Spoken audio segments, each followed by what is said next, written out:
Power to say no. No പറയാനായിട്ട് പഠിക്കുക എന്നുള്ളത് വളരെ പ്രധാനപ്പെട്ടൊരു കാര്യമാണ്. നമുക്ക് എങ്ങനെയാണ് മറ്റുള്ളവരോട് നോ പറയാനായിട്ട് ആരെയും വേദനിപ്പിക്കാതെ വളരെ കൃത്യമായിട്ട്, അതായത് നമ്മൾ പലപ്പോഴും നോ പറയാതിരുന്നത് കൊണ്ട് നമ്മുടെ ലൈഫിൽ അറിഞ്ഞും അറിയാതെയും ഒത്തിരി നഷ്ടങ്ങൾ വരുന്നുണ്ടായിരിക്കാം. നമുക്ക് നോ പറയാൻ അറിയില്ല. ഈ ഒരു ഒറ്റ കുറവ് കാരണം നമുക്ക് ഒത്തിരി പ്രയാസങ്ങൾ വരുന്നുണ്ടെങ്കിൽ മനഃപൂർവ്വമായിട്ട് നമുക്കിതിനെ ഒന്ന് മനസ്സിലാക്കാനായിട്ട് എങ്ങനെയാണ് നമ്മൾ നോ പറയേണ്ടത് ഇതിനെക്കുറിച്ച് മനസ്സിലാക്കാം. ഒന്ന്, നമ്മൾ മനസ്സിലാക്കേണ്ട ഏറ്റവും പ്രധാനപ്പെട്ട കാര്യം എന്ന് പറയുന്നത്, നമ്മൾ നോ പറയുന്നതിന് മുമ്പ് നമ്മൾ വർക്കൗട്ട് ചെയ്യേണ്ട ചില കാര്യങ്ങളുണ്ട്. എന്ന് പറഞ്ഞാൽ, ഇപ്പോൾ ഒന്ന് നോക്കിയേ, ഒരു ചെറിയ ചെടി വളർന്നു വരികയാണ്. ആ ചെടിയുടെ അതിൻ്റെ തണ്ടിന് അധികം കട്ടിയില്ല എന്നുണ്ടെങ്കിൽ എന്താ സംഭവിക്കുക? ഒരു ചെറിയൊരു കാറ്റ് വരുന്ന സമയത്തോ ഇല്ലെങ്കിൽ എന്തെങ്കിലും ഒരു പ്രയാസം വരുന്ന സമയത്ത് ആ ചെടി വളഞ്ഞു പോകാൻ സാധ്യതയുണ്ട്. അപ്പോൾ സാധാരണ രീതിയിൽ കൃഷിയൊക്കെ ചെയ്യുന്നവർ അങ്ങനെയുള്ള ചെടികൾക്കൊക്കെ തണ്ടിന് ബലക്കുറവൊക്കെ വരുന്നുണ്ടെങ്കിൽ എന്തെങ്കിലും ഒരു സപ്പോർട്ട് കൊടുത്ത് നിർത്തുന്നത് കണ്ടിട്ടുണ്ടായിരിക്കും, അല്ലേ? അപ്പോൾ നമ്മളുടെ ഒരു ചെറിയ ബലക്കുറവാണ് ഈ നോ പറയാൻ കഴിയുന്നില്ല എന്നുള്ളത്. അപ്പോൾ ആ ഒരു ഏരിയ എന്താണെന്ന് കൃത്യമായിട്ട് മനസ്സിലാക്കി അവിടെ നമ്മൾ ബലപ്പെടുത്തിയാൽ ഓട്ടോമാറ്റഡായിട്ട് ഔട്ട്പുട്ടായിട്ട് നോ വന്നോളും. അപ്പോൾ നോ പറയുന്നതിന് മുമ്പ് നമ്മൾ ബലപ്പെടുത്തേണ്ട കാര്യമെന്ന് പറയുന്നത് ആ തണ്ടിനെ ബലപ്പെടുത്തുക എന്നുള്ളതാണ്. വീണ്ടും നിങ്ങളുടെ മുമ്പിലേക്ക് മറ്റൊരു എക്സാമ്പിൾ തരാം. നമ്മൾ ഈ വെള്ളം പുറത്തേക്ക് ഏതെങ്കിലും ഒരു ടേബിളിൻ്റെ പുറത്തേക്ക് വീഴ്ത്തി കഴിഞ്ഞാൽ അതിങ്ങനെ പുറത്തേക്ക് ഇങ്ങനെ പൊക്കൊണ്ടേയിരിക്കും, അല്ലേ? പക്ഷേ അതേ സമയത്ത് ഒരു ഗ്ലാസ്സിനകത്തോ ഇല്ലെങ്കിൽ എന്തെങ്കിലും ഒരു ചെറിയൊരു പാത്രത്തിലാണ് വെള്ളം വീത്തുന്നതെങ്കിൽ ആ ബൗണ്ടറിക്ക് അകത്ത് നിൽക്കും. ആ ഒരു ബൗണ്ടറി ഇല്ല എന്നുണ്ടെങ്കിൽ വെള്ളം വീത്തിക്കഴിഞ്ഞാൽ ഇതിങ്ങനെ ഫ്ലോ ചെയ്ത് പൊക്കൊണ്ടേയിരിക്കും. അപ്പോൾ നമ്മൾ വർക്ക് ചെയ്യേണ്ടത് ഈ വെള്ളത്തിന് ബലം കൂട്ടുന്നതിനാണോ അതോ ആ ഒരു ബൗണ്ടറി സെറ്റ് ചെയ്യുന്നതിനാണോ? മനസ്സിലായോ? വെള്ളം സാധാരണ രീതിയിൽ നമ്മൾ കുടിക്കുന്ന രീതിയിലുള്ള വെള്ളമാണെങ്കിൽ അതിങ്ങനെ ഒലിച്ചു പോകും. പക്ഷേ ആ വെള്ളത്തിനെ നമ്മൾ കൂടുതൽ കട്ടിയുള്ള വെള്ളമാക്കി മാറ്റാൻ ചിന്തിക്കുന്നേക്കാൾ അധികമായിട്ട് ഒരു ബൗണ്ടറി, അതിന് ഇരിക്കാൻ കണക്കായിട്ടുള്ള ഒരു ഗ്ലാസ്, ഒരു പാത്രം ചെയ്തു കഴിഞ്ഞാൽ ഈ പ്രശ്നം സോൾവ് ചെയ്യാൻ പറ്റും. അപ്പോൾ പലപ്പോഴും നമ്മൾ അറിയാതെ ചെയ്തു പോകുന്ന ചില മിസ്റ്റേക്സുകളും ഇതിൻ്റെ ഒരു റിയൽ റീസൺ നമുക്കൊന്ന് ഐഡൻറ്റിഫൈ ചെയ്യാം. ഓക്കെ, ഒന്നാമതായിട്ട് ഞാനിവിടെ ഷെയർ ചെയ്യാൻ പോകുന്നത് എന്തുകൊണ്ടാണ് ആൾക്കാർ ഈ നോ പറയാൻ കഴിയാത്തത്.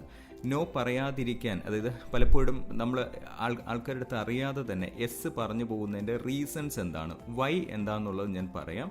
രണ്ടാമതായിട്ട് എങ്ങനെ ഇതിനെ ഓവർകം ചെയ്യാമെന്നുള്ളത് ഷെയർ ചെയ്യാം. മൂന്നാമതായിട്ട് ഇതിൻ്റെ സ്റ്റെപ്പുകൾ, ഒരു 6 സ്റ്റെപ്പിലൂടെ എങ്ങനെ ഇതിനെ ഓവർകം ചെയ്യാം എന്ന് നമുക്ക് മനസ്സിലാക്കാം. എൻ്റെ പേര് പ്രവീൺ കാൽവിൻ. ആദ്യമായിട്ടാണ് നിങ്ങൾ ഈ ഒരു പോഡ്കാസ്റ്റ് കാണുന്നതെന്നുണ്ടെങ്കിൽ കണക്റ്റഡ് ആയിരിക്കുക. പലപ്പോഴും നമ്മൾ ഇതുപോലെയുള്ള പഠനത്തിന് വേണ്ടി ബുക്കുകൾ വായിക്കുന്നത് പോലെ പോഡ്കാസ്റ്റിലൂടെയൊക്കെ ഹെഡ്ഫോൺ വെച്ചൊക്കെ നമ്മളെ പഠനത്തിന് ഇമ്പ്രൂവ് ചെയ്യുമ്പോൾ നമ്മുടെ ലൈഫിൽ ഒത്തിരി മുന്നോട്ട് പോകാനായിട്ട് കഴിയും. എൻ്റെ ലൈഫിൽ ഞാൻ എക്സ്പീരിയൻസ് ചെയ്ത, എൻ്റെ ലൈഫിൽ ഒത്തിരി പ്രയോജനം ചെയ്ത കണ്ടൻസാണ് മറ്റുള്ളവരിലേക്കും ഞാൻ എത്തിക്കുന്നത്. ഇത് നിങ്ങളുടെ യാത്ര കുറച്ചുകൂടെ ഈസിയാക്കും. ഒത്തിരി സ്ട്രഗിൾ ചെയ്ത് പല സൊല്യൂഷനിലേക്ക് എത്തുന്നതിന് പകരം വളരെ സിസ്റ്റമാറ്റിക്കായിട്ട് ഈ ഒരു നിങ്ങൾ കേൾക്കുന്നതിലൂടെ നിങ്ങൾക്ക് പല കാര്യങ്ങളും മനസ്സിലാക്കാനായിട്ട് നിങ്ങളുടെ ലൈഫിൽ ഇംപ്ലിമെൻറ്റ് ചെയ്യാൻ കഴിയുമെന്ന് എനിക്ക് പൂർണ്ണമായിട്ട് ഉറപ്പുണ്ട്. സോ നമുക്ക് നമ്മുടെ മെയിൻ ടോപ്പിക്കിലേക്ക് വരാം. Power to say no. ഒന്നാമതായിട്ട് വൈ എന്ന് പറയുന്നത്, നമ്മൾ പലപ്പോഴും ഒന്നാമത്തെ കാര്യം എന്ന് പറയുന്നത്, ഈ ആൾക്കാരുടെ അടുത്ത് നമ്മൾ നോ പറയാതിരിക്കുന്നതിനുള്ള ഒരു കാരണമെന്ന് പറയുന്നത് നമ്മളെ റിജക്റ്റ് ചെയ്യുമോ എന്നുള്ള ഒരു പേടിയാണ്. Fear of റിജക്ഷനാണ്. നിരസിക്കുമോ എന്നുള്ളൊരു ഭയമാണ് നമ്മൾ പലപ്പോഴും നോ പറയാതെ എസ്സിലേക്ക് ആയി പോകാനുള്ളൊരു കാര്യം. രണ്ടെന്ന് പറയുന്നത് നമ്മൾ മറ്റുള്ളവരെ പ്രീതിപ്പെടുത്താനുള്ള ഒരു ആഗ്രഹം. അതായത് പലപ്പോഴും നമ്മൾ വിചാരിക്കും, ഒരാൾ നമ്മളോട് ഒരു കാര്യം വന്ന് ചോദിക്കുകയാണെങ്കിൽ ഞാനത് നോ പറഞ്ഞാൽ അവരെന്ത് വിചാരിക്കും, അവരെ പ്രീതിപ്പെടുത്താനായിട്ട്, അവരെ സന്തോഷിപ്പിക്കാനായിട്ട് അവർ പറയുന്നത് എല്ലാം നമ്മൾ എസ് ആവും. അപ്പോൾ നമ്മൾ ആ ഒരു പ്രീതി നേടിയെടുക്കണമെന്നുള്ള നമ്മുടെ ഉള്ളിലെ ആഗ്രഹം കൊണ്ടാണ് നമ്മൾ പലപ്പോഴും എസ് പറഞ്ഞു പോകുന്നത്. ഓക്കെ, മൂന്നാമതായിട്ട് പലപ്പോഴും നമ്മുടെ ഉള്ളിലെ ഒരു ഗിൽറ്റ് അല്ലെങ്കിൽ ഒബ്ലിഗേഷൻ, അതായത് കുറ്റബോധവും ഒരു ബാധ്യതയും നമ്മുടെ ഉള്ളിൽ കിടക്കുന്നുണ്ടെങ്കിൽ പലപ്പോഴും നമ്മുടെ ചിന്തകളിൽ അത് എസ് ആയിട്ട് മാറും. നമ്മുടെ ഉള്ളിൽ ഞാനത് നോ പറഞ്ഞു പോയല്ലോ, അയ്യോ അത് ആ പുള്ളി വിളിച്ച സമയത്ത് എനിക്ക് പോകാമായിരുന്നു എന്ന ഉള്ളിലൊരു ഇത് വരുന്നുണ്ടെങ്കിൽ അതിൻ്റെ ഭാഗമായിട്ട് നമ്മൾ എസ് പറയാൻ സാധ്യതയുണ്ട്. നാലാമതായിട്ട് പലപ്പോഴും നമ്മൾ നമ്മുടെ സംഘർഷം ഒഴിവാക്കുന്നതിന് വേണ്ടിയിട്ട് പലപ്പോഴും നമ്മൾ എസ് പറയും. ഞാൻ ഇനി നോ പറഞ്ഞിട്ട് ഇനി ഇവിടെ ഒരു പ്രശ്നം ഉണ്ടാവണ്ട, ഞാനങ്ങ് പോയേക്കാം എന്ന് പറഞ്ഞ് എസ് പറയാനുള്ള സാഹചര്യമുണ്ട്. അഞ്ചാമതായിട്ട് നമ്മുടെ വളരെ കുറഞ്ഞ ഒരു സെൽഫ് എസ്റ്റീം, അതായത് ഒരു ആത്മാഭിഭാഷം, അതായത് കുറഞ്ഞ രീതിയിൽ നമുക്ക് സെൽഫ് എസ്റ്റീം വളരെ കുറവാണെങ്കിൽ നമ്മൾ അറിയാതെ തന്നെ എസ് പറയാൻ സാധ്യതയുണ്ട്. അതോടൊപ്പം തന്നെ ആറാമത്തെ പോയിന്റ് എന്ന് പറയുന്നത് നമുക്ക് വളരെ സ്ട്രോങ് ആയിട്ടുള്ള ഉറപ്പുള്ള കഴിവുകളുടെ ഒരു അഭാവം, നമുക്ക് വളരെ സ്ട്രോങ് ആയിട്ടുള്ളൊരു ബേസ്മെൻറ്റ് പലയിടത്തും ഇല്ലെങ്കിൽ, സ്കില്ലില്ല എന്നുണ്ടെങ്കിൽ നമ്മൾ പലപ്പോഴും നോ പറഞ്ഞു പോവാം. അതോടൊപ്പം തന്നെ ഏഴാമതായിട്ട് നമുക്ക് നഷ്ടപ്പെടുമോ എന്നുള്ള ഭയം കൊണ്ട് പലപ്പോഴും നമ്മൾ എസ് പറഞ്ഞേക്കാം. നോ പറയാന്നുള്ളതല്ല, നോ പറയാൻ കഴിയാതെ എസ് പറഞ്ഞേക്കാം എന്നുള്ളതാണ്. അതോടൊപ്പം തന്നെ നമുക്ക് എട്ടാമതായിട്ട് ചിന്തിക്കാനായിട്ട് കഴിയുക, നമുക്ക് സാമൂഹികമായിട്ടോ ഇല്ലെങ്കിൽ ഒരു പ്രതീക്ഷകളുള്ള നമ്മുടെ ചുറ്റുപാടിൽ നമ്മുടെ അയൽവാസികളൊക്കെ ആണെങ്കിൽ പലപ്പോഴും നമുക്ക് പല എക്സ്പെക്റ്റേഷൻസ് ഉണ്ടാവും, ഒരു സോഷ്യൽ എക്സ്പെക്റ്റേഷൻ ഉണ്ടാവും. ആ എക്സ്പെക്റ്റേഷൻ നിലനിർത്തുന്നതിന് വേണ്ടിയിട്ട് നമ്മൾ എസ് പറയും. ഇപ്പോൾ ഇനി ഏതെങ്കിലും ഒരു സമയത്ത് ഇവരെ കൊണ്ട് ആവശ്യമുള്ളതാണ്, ഞാനിപ്പോൾ ഇത് നോ പറഞ്ഞാൽ എങ്ങനെയാണ് അവർ വിചാരിക്കുക എന്ന് പറഞ്ഞ് നമ്മുടെ ഒരു സാംസ്കാരികമായിട്ട് അല്ലെങ്കിൽ സാമൂഹികമായിട്ടുള്ള പ്രതീക്ഷകൾ നമ്മുടെ ഉള്ളിലുണ്ടെങ്കിൽ അതിൻ്റെ ഭാഗമായിട്ട് നമ്മൾ പലപ്പോഴും പല കാര്യങ്ങളിലും എസ് പറഞ്ഞേക്കാം.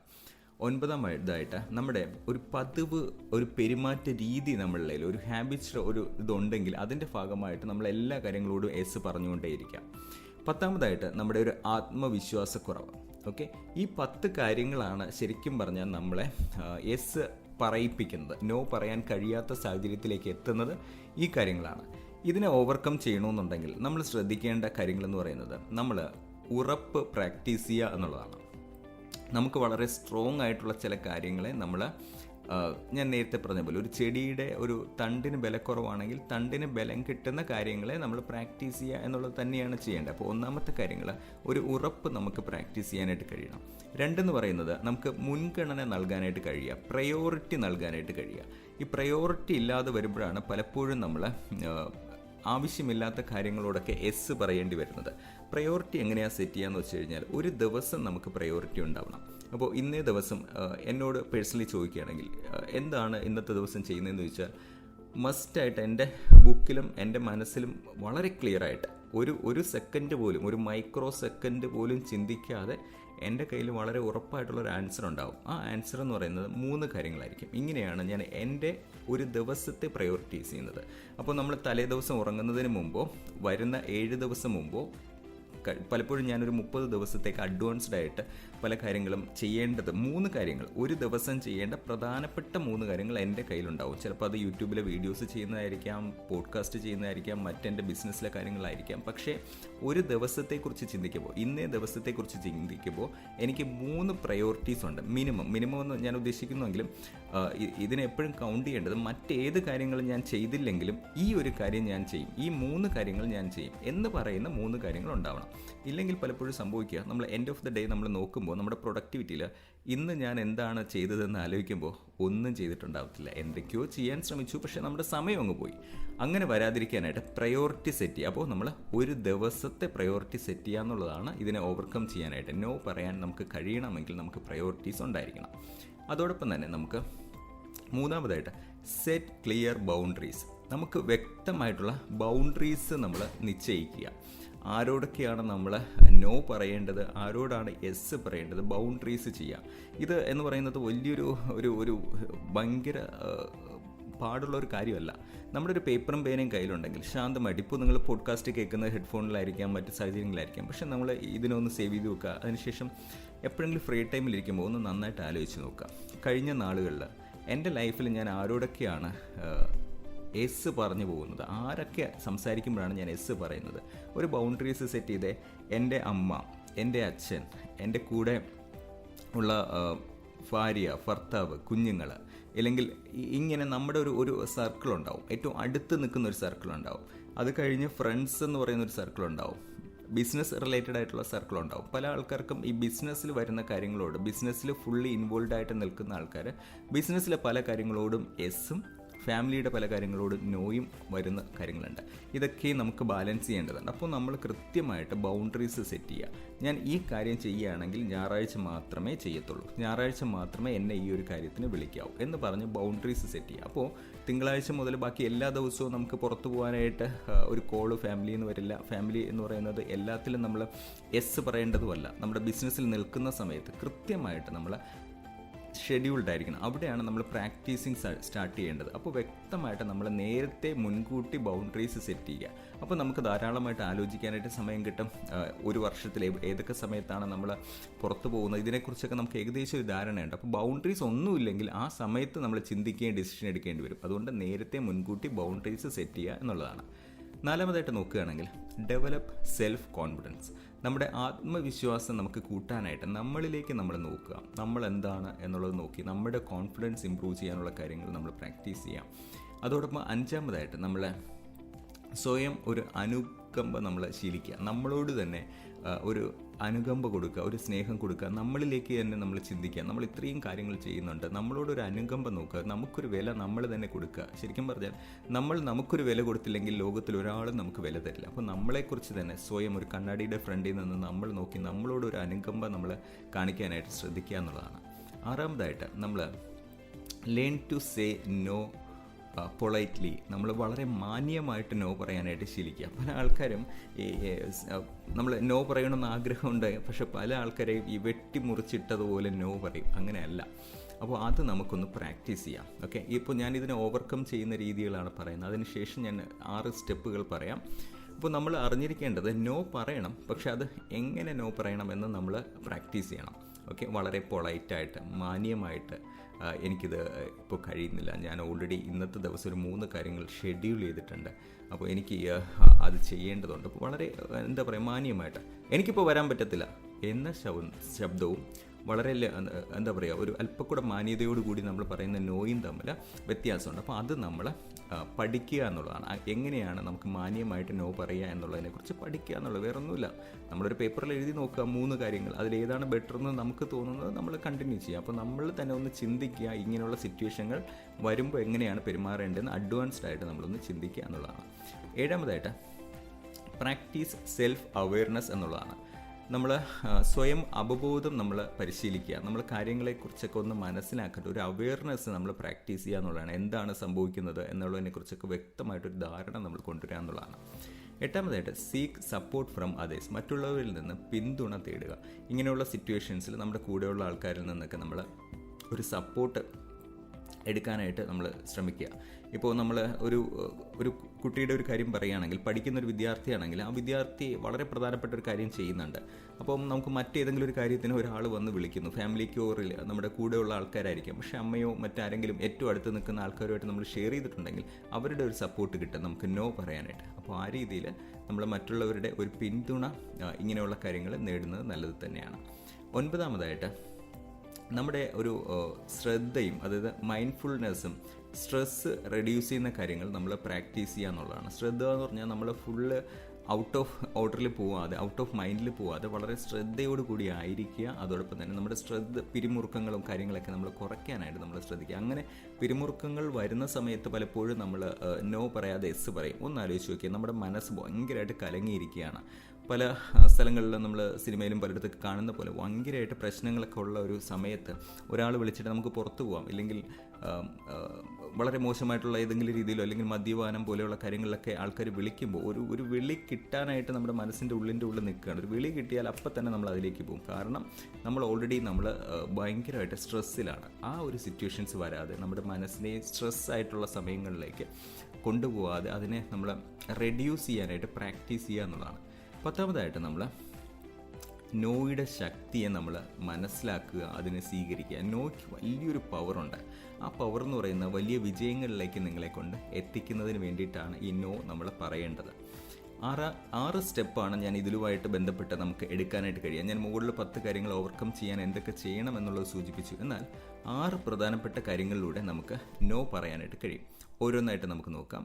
ഒന്നാമതായിട്ട് ഏതെങ്കിലും ഒരു സിറ്റുവേഷനിൽ നമുക്ക് നോ പറയേണ്ടി വന്നു കഴിഞ്ഞാൽ പെട്ടെന്ന് നമ്മൾ റെസ്പോണ്ട് ചെയ്യാതെ ഒന്ന് താൽക്കാലികമായിട്ട് നമ്മൾ ശ്വാസം ഒന്ന് ശാന്തമാക്കി ഒരു ദീർഘമായിട്ടൊരു ശ്വാസം എടുത്ത് ഒരു പൗസ് ചെയ്യുക. നമ്മൾ ശ്വസിച്ചുകൊണ്ടിരിക്കുന്നതിനെ ഒന്ന് പൗസ് ചെയ്തതിന് ശേഷം താൽക്കാലികമായിട്ടൊന്ന് നിർത്തിയിട്ട് പിന്നീട് ശ്വസിക്കുക. അപ്പോൾ ഒരു റിലീഫ്, ഒരല്പസമയം നമുക്ക് കിട്ടും കാര്യങ്ങൾ ചിന്തിക്കാനായിട്ട്. അപ്പോൾ സിറ്റുവേഷൻസ് വരുമ്പോൾ ഏതെങ്കിലും ഒരാൾ വരുന്ന സമയത്ത് പെട്ടെന്ന് നോ പറയുകയോ പെട്ടെന്ന് എസ് പറയുകയോ ചെയ്യാതെ താൽക്കാലികമായിട്ട് ഒന്ന് നിർത്തുവാനായിട്ട് നിങ്ങൾക്ക് ശ്രമിക്കാവുന്നതാണ്. 2 പറയുന്നത് മര്യാദയുള്ളവരും നന്ദിയുള്ളവരും ആയിരിക്കുക എന്നുള്ളതാണ്. അതായത് നമ്മൾ ഏതൊരു സിറ്റുവേഷൻ വരുമ്പോഴും നമ്മുടെ ആൻസേഴ്സ് ഒത്തിരി ഹാർഡായി പോവാതെ ഏതൊരു സിറ്റുവേഷനെ മര്യാദയോടുകൂടിയും നന്ദിയുള്ളവരായിട്ട് ചെയ്യാനായിട്ട് നമ്മൾ ശ്രമിക്കുക. കാരണം നമ്മൾ പലപ്പോഴും നമ്മുടെ ഫ്രണ്ടിൽ നമ്മളെ ഒത്തിരി സഹായിച്ച ആൾക്കാരുണ്ടാവും, അല്ലെങ്കിൽ വളരെയധികം നമ്മളെ കരുതുന്ന ആൾക്കാരുണ്ടാവും. അവരായിരിക്കാം നമ്മളോട് ഒരു കാര്യം ആവശ്യപ്പെടുന്നത്. പക്ഷേ നിങ്ങൾ വളരെ പ്രധാനപ്പെട്ട ഒരു കാര്യം ചെയ്തുകൊണ്ടിരിക്കുന്ന സമയത്താണ് ഇവർ വന്ന് ഒരു കാര്യം ആവശ്യപ്പെടുന്നത്. അപ്പോൾ നിങ്ങൾക്ക് അവരോട് സ്നേഹമുണ്ട്, നന്ദിയുണ്ട്, മര്യാദയുണ്ട്. അപ്പോൾ ആ മര്യാദകൾ നഷ്ടപ്പെടാത്ത രീതിയിൽ നമുക്ക് നോ പറയാനായിട്ട് കഴിയണം. അപ്പോൾ നമ്മൾ ആ മര്യാദയും നന്ദിയെയും മുറുകെ പിടിച്ചുകൊണ്ട് തന്നെ നമുക്ക് ഇവരോട് സംസാരിക്കാനായിട്ട് കഴിയുക എന്നുള്ളതാണ്. ഒരിക്കലും നമ്മൾ മര്യാദ വിട്ടുപോയി കഴിഞ്ഞാൽ നമ്മൾ ആ ഒരു റിലേഷൻ ബ്രേക്ക് ചെയ്യും. ഉദാഹരണത്തിന് കഴിഞ്ഞ ഒരു 5 വർഷമായിട്ടോ അല്ലെങ്കിൽ ഏതെങ്കിലും നിങ്ങളുടെ ലൈഫിൽ നിങ്ങളെ വളരെയധികം സഹായിച്ച അല്ലെങ്കിൽ വളരെ ഹെൽപ്പ് ചെയ്ത ഒരാളുണ്ടാവും. പക്ഷേ നിങ്ങൾ നമുക്ക് നോ പറയണമെന്നുള്ള കാര്യത്തെക്കുറിച്ച് നിങ്ങൾ തീവ്രമായിട്ട് ചിന്തിക്കുന്ന സമയത്ത്, അല്ലെങ്കിൽ അങ്ങനെ ഒരു വളരെ പ്രധാനപ്പെട്ട കാര്യങ്ങൾ ചെയ്തുകൊണ്ടിരിക്കുന്നതിനിടയ്ക്ക് ഇദ്ദേഹം വന്ന് ഏതെങ്കിലും ഒരു കാര്യം ആവശ്യപ്പെടുമ്പോൾ നമ്മൾ അറിയാതെ ഒരല്പം ഹാർഡായിട്ട് പോകാൻ സാധ്യതയുണ്ട്. അപ്പോൾ ഉള്ളിൻ്റെ ഉള്ളിൽ നമ്മൾ സെറ്റ് ചെയ്യേണ്ട രണ്ടാമത്തെ കാര്യം എന്ന് പറയുന്നത് മര്യാദയുള്ളവരായിരിക്കുക, നന്ദിയുള്ളവരായിരിക്കുക എന്നുള്ളതാണ്. മൂന്നാമതായിട്ട് നമ്മൾ നോക്കേണ്ടത് നമ്മുടെ കാര്യങ്ങളെല്ലാം ഉറച്ചതും വ്യക്തവുമായിരിക്കുക. നമ്മൾ അങ്ങോട്ടും ഇങ്ങോട്ടും ഉള്ള ഒരു എന്താ പറയുക, ചെറിയ ഇങ്ങനെ വളഞ്ഞ കാര്യങ്ങളല്ലാതെ വളരെ വ്യക്തമായിട്ട് ഉറപ്പോടുകൂടി കാര്യങ്ങൾ ചെയ്യാനായിട്ട് വ്യക്തതയുണ്ടാവുക എന്നുള്ളതാണ്. ഇപ്പം ഞാനൊരു ഉദാഹരണം പറയുകയാണെങ്കിൽ, എന്നോടിപ്പോൾ ഒരാളൊരു സിറ്റുവേഷനുമായിട്ട് വരുന്നു, എനിക്ക് ഇന്നത്തെ ദിവസം 3 കാര്യങ്ങൾ ചെയ്യാനുണ്ട്. അപ്പോൾ ഞാൻ അവരോട് പറയണം, സർ ഞാനിപ്പോൾ ക്യാമറ എല്ലാം റെഡിയാക്കി എല്ലാം ചെയ്യുകയാണ്, ഞാനിപ്പോൾ ഒരു റെക്കോർഡിങ്ങിന് പോവുകയാണ്, ഞാൻ കഴിഞ്ഞ കുറേ ദിവസമായിട്ട് പ്രാക്ടീസ് ചെയ്തൊരു കാര്യം ചെയ്യുകയാണ് കേട്ടോ. ഇതിനകത്ത് 3 കാര്യങ്ങളാണ് ഞാൻ ചെയ്യുന്നത്. ഇതിനകത്ത് ആദ്യം ഞാൻ റെക്കോർഡ് ചെയ്യണം, എന്നിട്ട് ഈ വരുന്ന 2 മണിക്ക് എനിക്കത് പബ്ലിഷ് ചെയ്യാനുണ്ട്. ഞാൻ ആ ഒരു കാര്യത്തിലേക്ക് ചെയ്യാൻ വേണ്ടി ഇട്ടിരിക്കുകയാണ്. ഓക്കെ, എന്തായിരുന്നു നിങ്ങളുടെ കാര്യം എന്ന് ഞാൻ എൻ്റെ വ്യക്തത ഞാൻ കൊടുക്കുമ്പോൾ മറ്റേ ആൾ ഓൾറെഡി ഇദ്ദേഹം വളരെ സീരിയസ് ആയിട്ടൊരു കാര്യം ചെയ്തുകൊണ്ടിരിക്കുക എന്നുള്ളത് മനസ്സിലാവും. അപ്പോൾ നമ്മൾ ഉറച്ചതും വ്യക്തവുമായിട്ട്, ഉറച്ചതെന്ന് പറഞ്ഞാൽ നമ്മൾ പറയുന്നതിനനുസരിച്ച് അവർക്ക് മനസ്സിലാവും ഇദ്ദേഹം അത്രയും ഡെപ്തിലാണോ നിൽക്കുന്നത്. ഇല്ലാന്നുണ്ടെങ്കിൽ അവർ നമ്മളെ പെട്ടെന്ന് തന്നെ കീഴടക്കുവാൻ സാധ്യതയുണ്ട്. അതായത് ഒരിക്കൽ നമ്മൾ നോ പറഞ്ഞാലും വീണ്ടും വീണ്ടും ചോദിക്കുമ്പോഴത്തേക്കും അത് ആയി പോകുന്ന സിറ്റുവേഷനൊക്കെ വരും. അതുകൊണ്ട് നിങ്ങൾ എന്താണോ ചെയ്യുന്നത് ആ ചെയ്യുന്ന കാര്യങ്ങളെ ഉറച്ചതും വ്യക്തവുമായിട്ട് കാര്യങ്ങൾ ചെയ്യുവാനായിട്ട് ശ്രദ്ധിക്കുക എന്നുള്ളതാണ്. നാലാമതായിട്ട് നമുക്ക് ശ്രദ്ധിക്കാനായിട്ട് കഴിയുന്നത് ഒരു ഹ്രസ്വമായിട്ടുള്ള എക്സ്പ്ലനേഷൻ കൊടുക്കുക. നമ്മുടെ അടുത്ത് ഇങ്ങനെ ഏതെങ്കിലും ഒരു സിറ്റുവേഷൻ, അത് ഓപ്ഷണലാണ്, അത് എപ്പോഴും നമ്മൾ എക്സ്പ്ലനേഷൻ കൊടുക്കണമെന്നില്ല. ചില കേസസിൽ നമ്മൾ എക്സ്പ്ലനേഷൻ കൊടുക്കുമ്പോൾ വീണ്ടും ഡിസ്കഷനിലേക്ക് പോയി നമ്മളുടെ നോയെ ആക്കി തീർക്കുന്ന രീതിയിലേക്ക് ഒരു ഡീബിയേറ്റ് ഒക്കെ പോകാൻ സാധ്യതയുണ്ട്. പക്ഷേ അതുകൊണ്ട് ചില സ്ഥലങ്ങളിൽ നമ്മൾ നോ പറഞ്ഞ് അവിടെ നിന്ന് നിർത്താം. പക്ഷേ അതല്ലാതെ ഏതെങ്കിലും ഒരു കാര്യത്തിൽ നമ്മൾ ചിലപ്പോൾ ഒരു വിശദീകരണം കൊടുക്കേണ്ടതുണ്ടെങ്കിൽ ഓപ്ഷനിലാണ്. ആ സമയത്ത് നമുക്ക് ഹ്രസ്വമായിട്ടുള്ള വളരെ ചെറിയ രീതിയിലുള്ള ഒരു വിശദീകരണം നമുക്ക് കൊടുക്കാവുന്നതാണ്. അഞ്ചാമതായിട്ട് നമ്മൾ നോക്കിക്കഴിഞ്ഞാൽ ഇതര മാർഗ്ഗങ്ങൾ, മറ്റു മാർഗ്ഗങ്ങൾ നമുക്ക് നിർദ്ദേശിക്കാം. ഓൾട്ടർനേറ്റീവ്, അതും ഓപ്ഷനിലാണ്. നമ്മളിപ്പോൾ ഏതെങ്കിലും ഒരു കാര്യം പറയുന്ന സമയത്ത് ഒരാൾ ഒരു 2 വീലറിലേക്ക് ഒന്ന് പുറത്ത് പോകണം. അപ്പോൾ ഒരാൾ വന്ന് വിളിക്കുകയാണ്, നമുക്കൊന്ന് പുറത്ത് പോയിട്ട് വരാം. അപ്പോൾ നമ്മുടെ കയ്യിൽ 2 വീലറുണ്ട്, മറ്റാ വിളിക്കുന്ന ആളുടെ കയ്യിൽ 2 വീലറില്ല, അതുകൊണ്ടാണ് നമ്മൾ വിളിക്കുന്നതെന്ന് ഇരിക്കട്ടെ. അപ്പോൾ നമുക്കൊരു ഓൾട്ടർനേറ്റീവ് എന്തെങ്കിലും ഒരു സജഷൻ കൊടുക്കാൻ പറ്റുമെന്നുണ്ടെങ്കിൽ ചിലപ്പോൾ അത് ആ ഒരു പ്രശ്നം തീരാൻ പറ്റും. ഈ ഒരു വ്യക്തി ഈ ഒരു റൂട്ടിലേക്കാണ് പോകുന്നത്, ഇദ്ദേഹത്തിൻ്റെ കൂടെ നമുക്ക് പോയാലോ എന്ന് പറഞ്ഞാൽ അദ്ദേഹത്തിനൊന്ന് ഗൈഡ് ചെയ്ത് വിടും. അപ്പോൾ ഓൾട്ടർനേറ്റീവ് ഓപ്ഷൻസ് സജസ്റ്റ് ചെയ്യാം. ഓപ്ഷനിലാണ് നമ്മുടെ ആ ചോദിക്കുന്ന കാര്യങ്ങളുമായിട്ട് ബന്ധപ്പെട്ട് നമുക്ക് സജസ്റ്റ് ചെയ്യാവുന്നതാണ്. ഫൈനലി പോസിറ്റീവായിരിക്കുക, നന്ദി പറയുക. നമ്മൾ ആരെയും വേദനിപ്പിക്കാനല്ല നമ്മൾ നോ പറയുന്നത്, നമ്മുടെ ലക്ഷ്യത്തിലേക്ക് നമ്മൾ എത്തുന്നതിന് വേണ്ടിയിട്ടാണ്. കാരണം വളരെ ലളിതമായിട്ട് ഒരു കാര്യം കൂടെ പറഞ്ഞുകൊണ്ട് ഞാൻ ഈ ഒരു വോയിസ് ക്ലിപ്പ് അവസാനിപ്പിക്കാം. നിങ്ങളുടെ ബിസിനസ്സിലോ നിങ്ങളുടെ വളരെ പ്രധാനപ്പെട്ട ഒരു കാര്യത്തിലോ നിങ്ങളായിരിക്കുന്ന സമയത്ത് നിങ്ങളെ പല ആൾക്കാരും ഒരു ചെറിയ ഉദാഹരണം ഇങ്ങനെ പറയുകയാണ്. ഒരാൾ ഒരു സ്ഥാപനം തുടങ്ങി, അദ്ദേഹത്തിന് തീവ്രമായിട്ടുള്ള ആഗ്രഹമുണ്ട്, എനിക്ക് 1000 കസ്റ്റമേഴ്സിനെ എൻ്റെ സ്ഥാപനത്തിൽ എത്തിക്കണം. അങ്ങനെ 1000 പേര് എത്തുമ്പോൾ ഞാൻ സക്സസ് ആവും. അതുകൊണ്ട് 1000 ആയിട്ടുള്ള ആ ഒരു നമ്പർ സെറ്റ് ചെയ്തിട്ട് വർക്ക് ചെയ്യുന്ന ഒരു വ്യക്തി, അദ്ദേഹം രാവിലെ ഓഫീസിലേക്ക് പോകുന്നു, എല്ലാ കാര്യങ്ങളും ഭംഗിയായിട്ട് ചെയ്യുന്നു, വളരെ സന്തോഷമുള്ള ക്ലയൻസുകളെ കിട്ടുന്നുണ്ട്, നന്നായിട്ട് കാര്യങ്ങൾ ചെയ്യുന്നു. അദ്ദേഹം വളരെ ആഗ്രഹിച്ച് തുടങ്ങിയൊരു ബിസിനസ്സാണ്. അതിനെ സക്സസ് ആക്കണമെന്ന് അദ്ദേഹത്തിന് തീവ്രമായിട്ടുള്ള ആഗ്രഹമുണ്ട്. അപ്പോൾ അദ്ദേഹം വളരെ ഭംഗിയായിട്ട് ചെയ്യുന്നുണ്ട്, അതിൻ്റെ കൂടെയുള്ള സ്റ്റാഫ് എല്ലാവരും ഭംഗിയായിട്ട് ചെയ്യുന്നുണ്ട്. അപ്പോൾ അദ്ദേഹത്തിൻ്റെ ഒരു ഗോളുണ്ട്, ഞാൻ ബിസിനസ് തുടങ്ങിയത് ഈ സമയത്താണ്, അടുത്ത ഇത്ര സമയത്തിനകത്ത് എനിക്കൊരു 1000 കസ്റ്റമറിനെ വേണം എന്നൊരു ഗോൾ അദ്ദേഹം സെറ്റ് ചെയ്ത് ഭംഗിയായിട്ട് വർക്ക് ചെയ്തുകൊണ്ടിരിക്കുകയാണ്. പക്ഷേ ഇതിനിടയ്ക്ക് ഒരു നല്ല സുഹൃത്ത് തന്നെയാണ്, സുഹൃത്ത് വരുന്നു, നമുക്കൊന്ന് പുറത്ത് വൈകിട്ട് സമയങ്ങളിൽ ക്രിക്കറ്റ് കളിക്കാമെന്ന് പറഞ്ഞിട്ട്, അല്ലെങ്കിൽ മറ്റേതെങ്കിലും ഒരു ഗെയിം ഒരു സ്പോർട്സ് റിലേറ്റഡ് കാര്യത്തിന് വേണ്ടിയിട്ട് വിളിക്കുന്നു. ഓക്കെ, അങ്ങനെ വിളിക്കുന്ന സമയത്ത് നോർമലി സാധാരണ രീതിയിൽ ഒരു എക്സസൈസ് നല്ലതാണ് എന്നൊക്കെ വിചാരിച്ചിട്ട് നമ്മളത് തുടങ്ങുന്നു. ഓക്കെ, അത് തുടങ്ങി നമ്മൾ കുറച്ച് ദിവസം കഴിഞ്ഞ് പല കാര്യങ്ങൾ വരുമ്പോൾ നമ്മൾ അറിഞ്ഞും അറിയാതെയും നമ്മൾ ഈ ഒരു ആക്ടിവിറ്റിയുമായി ബന്ധപ്പെട്ട് അങ്ങനെ മുന്നോട്ട് പോയി വരുമ്പോൾ നമ്മൾ സാധാരണ ഒരു അരമണിക്കൂറോ 1 മണിക്കൂറൊക്കെ ഗെയിമിന് വേണ്ടി മാറ്റിവെക്കും, അല്ലെങ്കിൽ എക്സസൈസിന് മാറ്റിവെക്കും. പക്ഷെ അത് പിന്നീട് 4 ദിവസത്തെ ഒരു വലിയ ടൂർണമെൻറ്റോ മറ്റു പ്രോഗ്രാമിനൊക്കെ നമ്മളെ ഇൻവൈറ്റ് ചെയ്യുമ്പോൾ നമ്മൾ അങ്ങോട്ട് വിളിക്കും. അത് കഴിഞ്ഞ് നമ്മളൊരു 7 ദിവസം നമ്മൾ മാറി നിൽക്കേണ്ട സിറ്റുവേഷനിലേക്ക് ഇതുമായിട്ട് കണക്ട് ചെയ്ത് പോകുന്ന സിറ്റുവേഷൻ ചിലപ്പോൾ വന്നേക്കാം. അങ്ങനെയാണെങ്കിൽ നമ്മൾ മനഃപൂർവ്വമായിട്ട് നമ്മുടെ ഈ ഒരു ബിസിനസ്സിൽ അത്ര കോൺസെൻട്രേറ്റ് ആയിട്ട് നമ്മൾ നിൽക്കുമ്പോൾ നമ്മൾ ഈ വഴി പോകുമ്പോൾ നമ്മൾ അറിഞ്ഞും അറിയാതെയും പല ട്രാപ്പിൽ പോയി പെടാൻ സാധ്യതയുണ്ട്. ഉദാഹരണത്തിന് നമ്മൾ കളിക്കാനായിട്ട് ആൾക്കാരുമായിട്ട് പോവുകയാണ്, സ്പോർട്സ് റിലേറ്റഡ് ആയിട്ട്.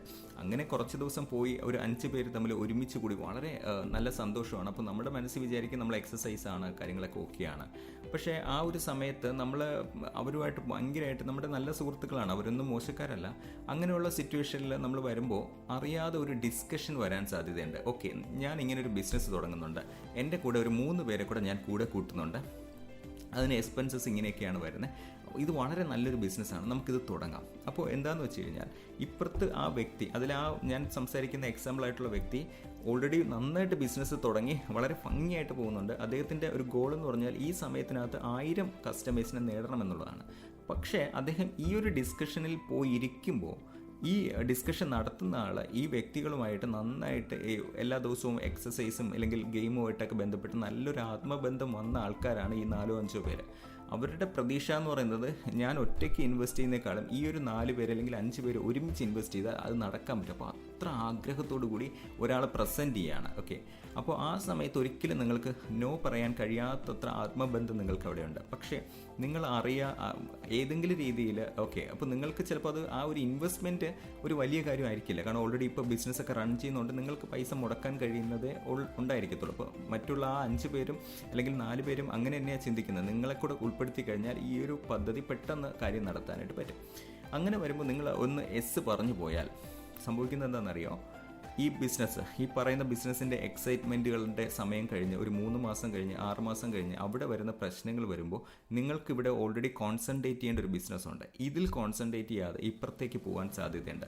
അങ്ങനെ വരുമ്പോഴത്തേക്കും നിങ്ങളുടെ പ്രധാനപ്പെട്ട ബിസിനസ്സിൻ്റെ കോൺസെൻട്രേഷൻ നഷ്ടപ്പെട്ട് നിങ്ങൾ സാധാരണ ഒരു എക്സസൈസിന് വേണ്ടിയിട്ടോ ഗെയിമിന് വേണ്ടിയിട്ടോ പോയിക്കൊണ്ടിരുന്നതിൽ നിന്ന് നിങ്ങൾ മറ്റൊരു ബിസിനസ്സും കൂടെ സ്റ്റാർട്ട് ചെയ്യണം. അപ്പോൾ മനഃപൂർവ്വമായിട്ട് നമ്മൾ സെറ്റ് ചെയ്യേണ്ട ഗോൾ എന്ന് പറഞ്ഞാൽ ഒരു കാരണവശാലും ഞാനിപ്പോൾ തുടങ്ങിയ ബിസിനസ്സിൽ 1000 സാറ്റിസ്ഫൈഡ് കസ്റ്റമേഴ്സ് ആവാതെ ഇതിനി ആരും എന്നോട് വന്ന് പറഞ്ഞാൽ ഞാനൊരു ബിസിനസ് തുടങ്ങില്ല.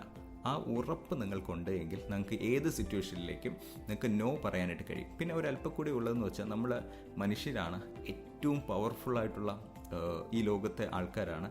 മറ്റു മൃഗങ്ങളെയൊക്കെ വെച്ച് നോക്കുമ്പോൾ എന്താ പറയുക, നമുക്ക് നന്നായിട്ട് ചിന്തിക്കാനുള്ള കഴിവുണ്ട്, ചില കാര്യങ്ങൾ മുൻകൂട്ടി കാണാനുള്ള കഴിവുണ്ട്. നമ്മൾ ഇങ്ങനെയൊക്കെ പോകുമ്പോൾ പല ആൾക്കാരും നമ്മളെ പുതിയൊരു ബിസിനസ്സിലേക്ക് കൊണ്ടുപോകാൻ സാധ്യതയുണ്ട് എന്ന് കാണുമ്പോൾ അതിന് മുമ്പ് തന്നെ നമുക്ക് കാൽ വലിക്കുവാനുള്ള സാധ്യതകളുണ്ട്. ഞാൻ ഈ പറയുന്നത് നിങ്ങളിൽ പലർക്കും മനസ്സിലായിട്ടുണ്ട്.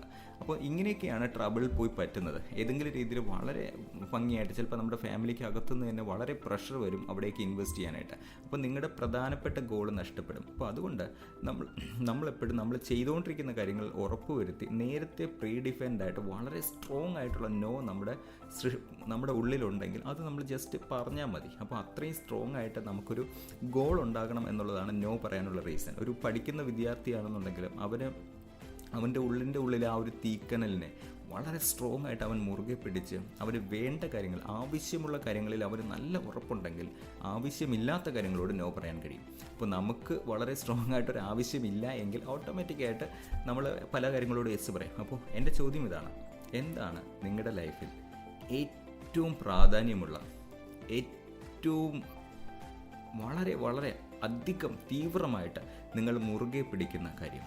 നിങ്ങളുടെ പഠനമാണോ, നിങ്ങളുടെ ബിസിനസ്സാണോ? ഈ ഒരു കാര്യത്തെ കോംപ്രമൈസ് ചെയ്തുകൊണ്ട് ഒരിക്കലും ഞാനിത് ചെയ്യില്ല എന്ന് പറയുന്ന കാര്യം എന്താണ്? ഫൈനലി നിങ്ങളുടെ എല്ലാ ദിവസവും നിങ്ങൾ ചെയ്യുന്ന ഏറ്റവും പ്രധാനപ്പെട്ട 3 കാര്യങ്ങൾ എന്തൊക്കെയാണ്? ഇതുവരെയും ഇങ്ങനൊരു ആക്ഷൻ തുടങ്ങിയിട്ടില്ലെങ്കിൽ ഇന്ന് മുതൽ ഒരു പുതിയ ഡയറി വാങ്ങുക, അതിനകത്ത് എല്ലാ ദിവസവും ചെയ്യുന്ന പ്രധാനപ്പെട്ട 3 കാര്യങ്ങൾ എഴുതി തുടങ്ങുക. ആ എഴുത്ത് നിങ്ങളെ കൂടുതൽ മുന്നോട്ട് കൊണ്ടുപോയി നിങ്ങൾക്ക് ഒത്തിരി ആൾക്കാരോട് നോ പറഞ്ഞുകൊണ്ട് ഏറ്റവും വലിയൊരു ലക്ഷ്യത്തിലേക്ക് നിങ്ങൾക്ക് എത്തുവാനായിട്ട് കഴിയും. മറ്റൊരു സബ്ജക്റ്റിൽ നമുക്ക് വീണ്ടും കാണാം. ഇത്രയും നേരം എന്നോടൊപ്പം ആയിരുന്നതിനുള്ള നന്ദി അറിയിക്കുന്നു. പ്രവീൺ കാൽവിൻ കാൽസ.